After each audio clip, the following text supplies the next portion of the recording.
우리가 저번 시간에는 이 창세기 1장 1절에 대해서 배웠습니다.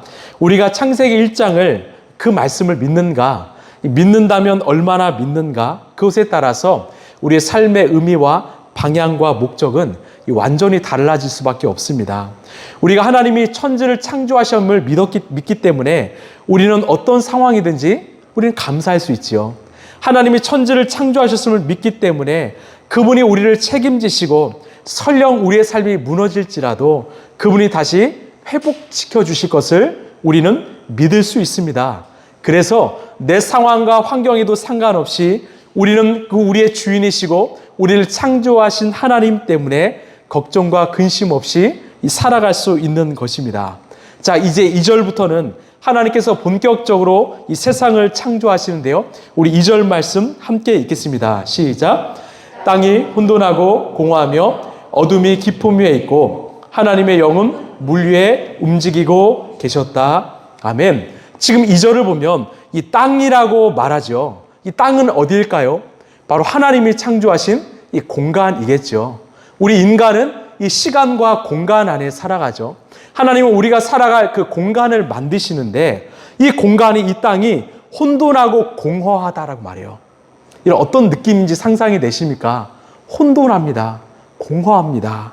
어떤 상황이냐면 하나님께서 무에서 유로 그 땅 공간에 필요한 재료를 만드셨는데 이 만든 재료들이 모든 것이 엉켜있는 상황입니다. 질서가 없는 이 무질서의 상황이라는 거죠. 가령 우리가 집을 지을 때 이 공사장에 보면 어떤 벽돌과 시멘트와 또 철근 같은 재료들이 있지만 막 여기저기 혼합되어 있죠. 어질러펴 있죠. 그런 상태라는 거예요. 재료는 준비되어 있지만 모든 것이 무질서한 상태가 바로 혼돈하고 공허하다의 의미입니다. 또 어둠이 깊음 위에 있다라고 말하죠. 여러분, 왜 그럴까요? 왜 어둠이 가득할까요? 지금 이 세상에는 빛이 없기 때문입니다. 자, 2절을 다시 한번 띄워주실래요? 보시면 하나님의 영이 물 위에 움직이고 있다라고 말해요. 이게 참 중요한데요. 여러분, 지금 지구에는요, 이 땅이 없지요. 왜? 땅은 언제 만들지요? 셋째 날에 만듭니다. 이 모든 재료가 준비되어 있는데 이 모습이 마치 물과 같다라고 말해요. 어떤 액체 상태였다라고 말하는데 그 위에 하나님의 영, 즉 성령님께서 이 움직이고 계신다, 운행하신다라고 말합니다. 여기서 움직이다라는 단어가 히브리어로 라하프라고 하는데 어떤 뜻이냐면 이 새가 이 날개짓을 한다라는 뜻을 갖고 있어요. 그러니까 운행한다, 날아다니신다. 또 하나의 뜻이 있는데요. 그 새가 날개로 알을 품는다라는 뜻을 갖고 있습니다. 이게 참 중요해요. 어떤 상태냐면 마치 어미새가 이 날개로 알을 품듯이 하나님께서 당신의 품으로 이 세상을 품고 계신다라는 뜻입니다. 하나님의 보호하심과 하나님의 인도하심 가운데 이 세상이 지금 준비되어 가고 있다는 거죠. 무슨 말이냐? 우리가 고아가 아니라는 말입니다. 또 우리는 우연히 갑자기 생긴 존재가 아니라는 거죠. 하나님의 완벽한 계획과 완벽한 목적 가운데 우리는 창조되었다라는 겁니다. 왜? 그분이 우리를 지금 품고 계시다라는 거예요. 이 하나님의 안아주신 보호하심이죠. 이 창조를 통해서 우리는 그 하나님의 마음을 알 수 있는 것입니다. 자, 드디어 하나님이 첫 번째 말씀을 하시는데요. 우리 3절 읽겠습니다. 시작. 하나님이 말씀하시기를 빛이 생겨라 하시니 빛이 생겼다. 아멘. 여러분, 창세기 1장을 보면 하나님이 말씀하시기를 이 단어가 계속 반복됩니다. 뭐라고 하십니까? 첫 번째 하신 말씀이 빛이 생겨라 하시니 빛이 생겼다. 굉장히 짧은 문장이죠. 이것이 바로 성경에 등장하는 하나님의 첫 번째 말씀입니다. 여러분, 이 짧은 문장은요, 바로 하나님의 절대적인 권위와 능력을 상징합니다. 왜? 하나님이 말씀하신 대로 그대로 이루어졌기 때문이죠. 하나님이 말씀하시니 그대로 되었다. 하나님의 절대적인 권위와 능력을 이 3절이 담고 있다는 것입니다. 여러분, 왜 우리가 날마다 말씀을 보아야 할까요? 그 말씀이 내 마음에 들리는 순간 그 말씀대로 내 삶에 이루어지기 때문입니다. 여러분, 믿으십니까? 왜요? 하나님의 말씀에는 절대적인 권위와 능력이 있기 때문입니다. 여러분 그것을 믿으시길 바라요. 자, 하나님께서 첫째 날 창조하신 것이 뭡니까? 바로 빛이죠. 그런데 이 빛은 어떤 빛일까요? 우리 하민이가 저번 주에 같이 밥을 먹는데 이런 질문을 하더라고요. 아빠, 첫째 날 이 빛을 만드셨다고 하는데 이 빛은 어떤 빛입니까? 혹시 태양빛입니까? 다른 빛입니까? 이런 빛을 이야기하더라고요. 왜냐하면 여러분 태양은 하나님께서 언제 만드셨어요? 이 네 번째 날에 만드셨거든요. 이 빛은 어떤 빛일까? 하나님께서 태양을 만드시기 전에 빛을 만드셨습니다. 이 빛은요, 바로 하나님께서 말씀으로 만드신 빛이죠. 그래서 이 빛은 바로 말씀의 빛입니다. 진리의 빛이고요, 생명의 빛이에요. 영적인 빛이라는 거죠. 우리가 어떤 낮에 볼 수 있는 그런 밝은 태양빛이 아니라 하나님이 이 세상을 감싸시는 영적인 빛이라는 거죠. 이런 왜 빛을 만드셨을까요? 지금 혼돈하고 공허하고 어둠이 가득한 이 세상이 이 빛으로 인하여 코스모스라고 하죠. 질서가 생기기 때문입니다. 어두운 세상에, 혼돈의 세상에 질서가 잡히기 시작하는 거죠. 이 골조를 만드신 겁니다. 이런 왜 우리가 날마다 말씀 앞에 서야 될까요? 그 무질서한 인생이, 즉 카오스와 같은 인생이 그 말씀의 빛이 우리 안에 찾아오면 우리는 질서가 잡히는 코스모스의 인생이 되기 때문입니다. 내 삶에 지금 혼돈스럽습니까? 무질서합니까? 말씀이 내 안에 들어오면 우리의 삶에 질서가 찾아온다라는 거죠. 이 사도 바울이요, 이 다메섹 동산에서 빛으로 오신 예수님 만났습니다. 여러분 그 빛은 태양빛이었을까요? 우리 사도행전 26장 13절입니다. 시작. 임금님, 나는 길을 가다가 한낮에 하늘에서부터 해보다 더 눈부신 빛이 나와 내 일행을 둘러 비추는 것을 보았습니다. 아멘. 이런 이 빛은요, 바로 해보다 더 눈부신 빛이었다라는 거예요. 무슨 빛입니까? 바로 창조에 임한 이 말씀의 빛, 진리의 빛, 생명의 빛이죠. 바로 예수 그리스도라는 빛이죠. 그래서 시편은 이 말씀 성경에 대해서 뭐라고 말할까요? 우리 119편 109절입니다. 시작. 주의 말씀은 내 발의 등불이요 내 길의 빛입니다. 단순한 어떤 라이트의 빛이 아니라 내 삶을 인도하는, 내 삶을 질서가 세우는, 내 삶을 새롭게 하는 바로 말씀의 빛이 바로 이 첫째 날 만드신 빛이라는 거죠. 이런 말씀이 내 인생에 비친 것입니다. 이 말씀의 빛이 내 삶 가운데 임하면 카오스와 같은 인생이, 모든 것이 엎질러진 인생이, 이 코스모스, 질서가 세워지는 인생이 될 줄로 믿습니다. 이 빛이 우리를 선한 길로, 바른 길로 인도할 수 있다는 거죠. 우리 창세기 우리 1장 4절 5절입니다. 시작. 그 빛이 하나님 보시기에 좋았다. 하나님이 빛과 어둠을 나누셔서 빛을 낮이라고 하시고 어둠을 밤이라고 하셨다. 저녁이 되고 아침이 되니 하루가 지났다. 아멘. 또 창세기에서 자주 등장하는 말씀이 하나님이 보시기에 좋았다라는 거예요. 여러분 이것은 이 절대적인 하나님의 이 평가입니다. 보통 세상 사람들은요, 내가 보기에 좋은 인생을 살지요. 내가 옳은 길, 내가 보기에 좋은 인생이 정답이라고 말하는데, 그러나 우리의 삶의 기준은 내가 아니라 하나님이 되어야 합니다. 여러분, 사람 보기에 좋은 인생이 아니라, 세상이 박수치는 인생이 아니라 하나님이 보기 좋은 인생을 사시길 소망합니다. 여러분, 그 하나님께서 이 빛과 어둠을 나누셨습니다. 그리고 빛을 낮이라 하시고 어둠을 밤이라고 하셨습니다. 지금 하나님은요, 이 창조를 하시면서 하나님께서 직접 이름을 붙이신다라는 거예요. 무슨 의미일까요? 이름을 붙인다라는 것은 내가 그것의 주인이라는 거죠. 즉 그것을 내가 소유했다라는 것입니다. 즉 낮과 밤은 누구 것입니까? 우리 하나님의 것이라는 거예요. 내 거라는 겁니다. 내가 이름을 지었기 때문에 이것은 나의 작품이라는 거죠. 근데 여기서 말하는 낮과 밤은요, 우리가 앞서 살펴본 것처럼 태양빛으로 인한 낮과 밤이 아니라는 거예요. 이것은 참 큰 의미가 있습니다. 즉 주님은 빛을 창조하시고 그 빛이 임한 곳이 낮이고 그 빛이 임하지 않은 곳이 밤이라고 칭하십니다. 이런 이 빛은요, 바로 아까 말씀드린 것처럼 말씀의 빛이고 생명의 빛입니다. 이것을 통해서 우리는 무엇을 알 수 있을까요?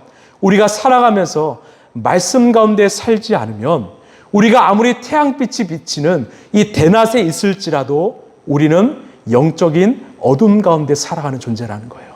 그러나 우리가 말씀 가운데 살고 있다면 아무리 칠흑 같은 어둠이 찾아올지라도 우리는 영적인 낮에 살고 있는 백성이라는 거죠. 여러분 믿으십니까? 그래서 이 예수님의 말씀을 기억하십시오. 우리 연복음 12장 46절입니다. 시작. 나는 빛으로서 세상에 왔다. 그것은 나를 믿는 사람은 아무도 어둠 속에 머무르지 않도록 하려는 것이다. 아멘. 예수님이 빛으로 오셨다고 말하죠. 여기서 중요한 것은요, 이 태양빛이 비치는 어떤 밝은 대낮이 아닙니다. 하나님의 말씀의 빛이 임하는 영적인 낮이라는 거죠. 우리 모두가 정말 이 땅에 살면서 영원토록 하나님이 주시는 그 말씀의 빛 가운데 거하길 소망합니다. 그때 우리는 어둠 가운데 있을지라도 우리 내면은 영적인 낮에 살게 될 것입니다. 그 인생은 영원토록 주님 안에서 빛나게 될 것입니다. 또한 5절을 보시면 이 하루의 개념이 좀 재밌는데요. 바로 저녁이 되고 아침이 되니 하루였다라고 이야기합니다. 여러분, 우리가 생각하는 하루의 개념은 무엇입니까? 아침에서 저녁까지가 하루라고 생각하지요. 그런데 하나님은요, 거꾸로 저녁에서 아침을 하루라고 말씀합니다. 저는요, 이 구절에서 늘 은혜를 받습니다. 여러분, 저녁은 무엇을 상징하지요? 바로 우리가 쉬는 시간이죠. 휴식의 시간이고 회복의 시간입니다. 아침은요, 이제 우리가 새날을 맞이해서 살아가는 시간이고 일하는 시간입니다. 즉 우리 하나님께서는요, 우리에게 열심히 일해, 열심히 살아, 이거 이전에 먼저 쉬길 원하신다라는 겁니다. 먼저 회복을 경험하라는 거죠. 그 주님 안에서 회복한 너희들이 그리고 나서 열심히 살라고 말씀하는 겁니다.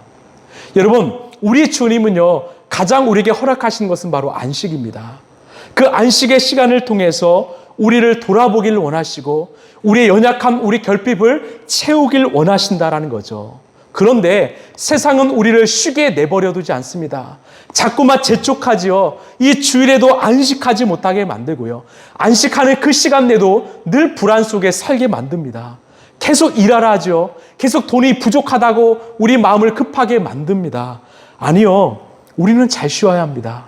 우리 영혼과 육신을 위해서 우리는 잘 쉬어야 합니다. 우리가 안식 가운데 우리 자신을 돌아보고 우리 인생의 방향을 설정하고요. 무엇보다 주님과 바른 관계를 회복하는 그 시간을 경험해야 합니다.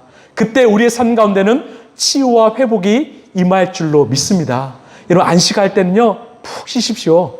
정말 주님과 그 안식의 시간을 깊이 누리시길 바랍니다. 자, 우리 6절, 8절입니다. 시작.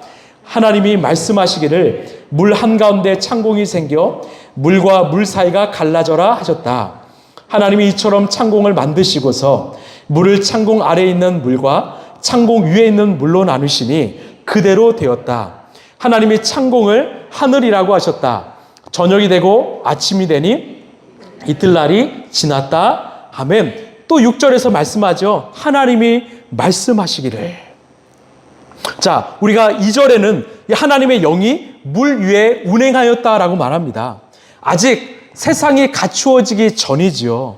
근데 6절을 보시면 물 가운데 이 창공이 생겨서 물이 갈라졌다라고 말합니다. 이 창공이 무엇인가? 8절을 보시면 이 하나님이 창공을 이 하늘이라고 말하셨다라는 거죠. 즉 이 물이 있었는데 하늘이 생기면서 하늘 아래 물과 하늘 위의 물이 생겼다라는 겁니다. 그렇다면 이 모세가 옛날 사람이어서 어떤 상상력을 가지고 이것을 그냥 만들어서 썼는가? 아닙니다. 여러분 물은요, 그 하늘 위의 물은 바로 대기권 밖에 있는 이 물층을 상징합니다. 이것을 이 창조 과학에서는 이 물층이 인체에 해로운 적외선, 자외선을 막아주는 역할을 했다라고 이야기하죠.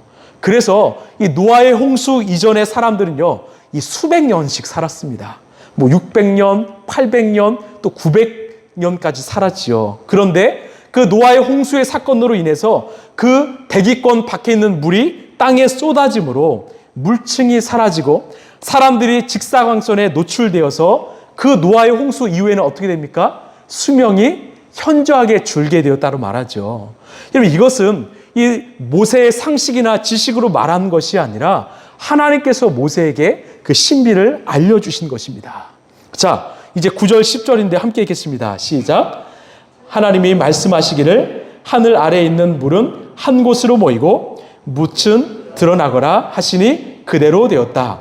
하나님이 묻을 땅이라 하시고 모인 물을 바다라고 하셨다. 하나님이 보시기에 좋았다. 아멘. 9절에서도 하나님이 말씀하시기를, 말씀대로 이루어지죠. 하나님께서 그 하늘 아래에 있는 물을 한 곳으로 모았습니다.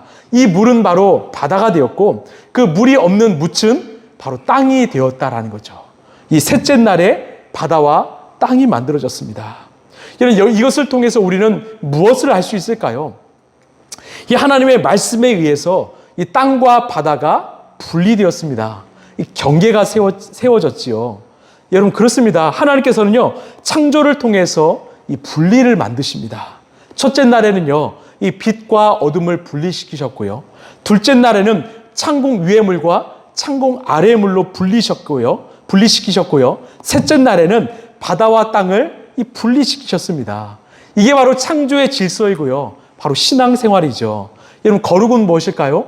바로 분리입니다. 믿음은 무엇입니까? 하나님의 것과 세상의 것을 분리하는 거죠. 여러분, 진리는 무엇입니까? 바로 빛과 어둠이 분리되는 거죠. 그래서 사도 바울이 이렇게 말하는데요. 고린도서 6장 14절에서 16절을 보시면 믿지 않는 사람들과 멍에를 함께 매지 마십시오. 정의와 불의가 어떻게 짝하며 빛과 어둠이 어떻게 사귈 수 있겠습니까? 분리되지 않는 모습이죠. 그리스도와 벨리알이 어떻게 화합하며 믿는 자가 믿지 않는 자와 더불어 함께 차지할 몫이 무엇이며 하나님의 성전과 우상이 어떻게 일치하겠습니까? 우리는 살아계신 하나님의 성전입니다. 우리가 하나님의 성전이기 때문에 우리는 분리할 수밖에 없다라는 거죠. 거룩과 그렇지 않은 것과 빛과 어둠과. 여러분, 그래서 신앙은요, 분리입니다. 거룩은 분리이지요. 여러분, 죄에서, 악에서 우리 자신을 분리하시길 바랍니다. 세상의 욕심과 나의 자만심과 이기심에서 우리 자신을 분리하시길 바랍니다. 그때 우리는 하나님의 거룩한 도구, 성전이 될 수 있다고 주님은 말씀합니다. 그런 우리를 통해서 세상을 변화시킬 수 있다고 말씀하지요. 그래서 하나님의 창조는 철저한 분리의 역사입니다. 말씀을 좀 마무리하겠습니다.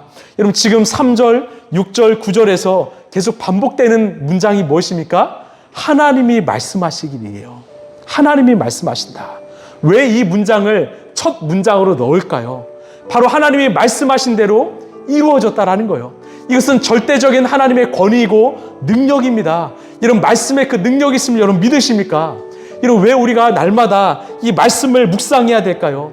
왜 날마다 말씀의 빛, 진리의 빛 안에 거해야 될까요?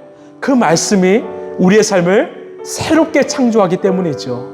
이 카오스 같은 그 혼돈적인 우리의 마음이, 우리의 삶이 코스모스처럼 정돈될 수 있기 때문이죠. 하나님이 말씀으로 죽은 자를 살리신 것처럼, 말씀으로 눈먼 자를 눈뜨게 하신 것처럼 우리의 영혼에 말씀을 통해서 이 어둠에 갇힌 우리의 영혼이 밝게 빛날 수 있다라는 것입니다. 이런 말씀은요, 단순한 문자가 아닙니다. 말씀은 죽은 글도 아닙니다.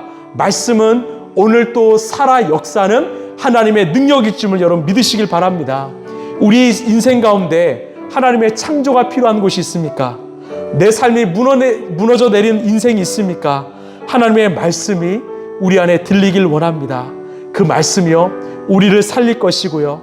그 말씀이 우리에게 질서를 주실 것이고, 그 말씀이 우리의 삶을 새롭게 창조하실 것입니다. 이런 그 말씀을 의지하여 하나님이 말씀하시기를, 이것을 한 주 동안 묵상하는 저와 여러분 되길 소망합니다.